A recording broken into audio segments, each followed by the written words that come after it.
আমি শোনেন, আমার একটা কথা বলি, এই আন্দোলনের সময় যেভাবে সাজোয়াজান হেলিকপ্টার, সীমান্তরক্ষী বাহিনী, সেনাবাহিনী ব্যবহার করা হয়েছে, আমি তাদের উদ্দেশ্যে বলি, আপনাদের লজ্জা লাগে না? যখন সীমান্তে বাংলাদেশের মানুষকে হত্যা করে তখন কিচ্ছু করতে পারেন না, লাশ হস্তান্তরের জন্য হাতে পায়ে ধরেন। আপনাদের লজ্জা করে না?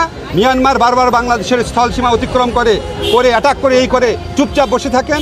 সব বীরত্ব, সব সাহসিকতা, সব অস্ত্র বাংলাদেশের তরুণদের উপর। আপনাদের লজ্জা হওয়া উচিত। এই সমস্ত বাহিনীর যারা প্রধান আছেন, আপনাদের লজ্জা হওয়া উচিত এবং আপনাদের মনে রাখা উচিত, কোনো অবৈধ আদেশ মানতে, চরম মানবাধিকার বিরোধী কোনো অবৈধ আদেশ মানতে আপনারা বাধ্য না। আপনারা আজকে যে কাজ করেছেন, কেউ বেশি করেছেন, কেউ কম করেছেন।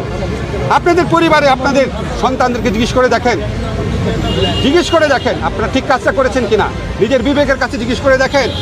আমাদের টাকায় আপনার অস্ত্র কেনা হয়, আমাদের টাকায় আপনার ট্রেনিং হয়, আমাদের টাকায় আপনাদের সমস্ত সুযোগ সুবিধা, আর আমাদের তরুণদের, আমাদের ছাত্রদেরকে এইভাবে গুলি করেন।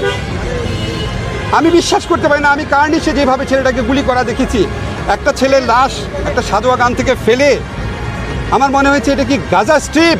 আপনারা কি ইসরায়েলি বাহিনী? আপনাদের বোধোদয় হোক। আমরা আপনাদের ভালোবাসতে চাই, রেসপেক্ট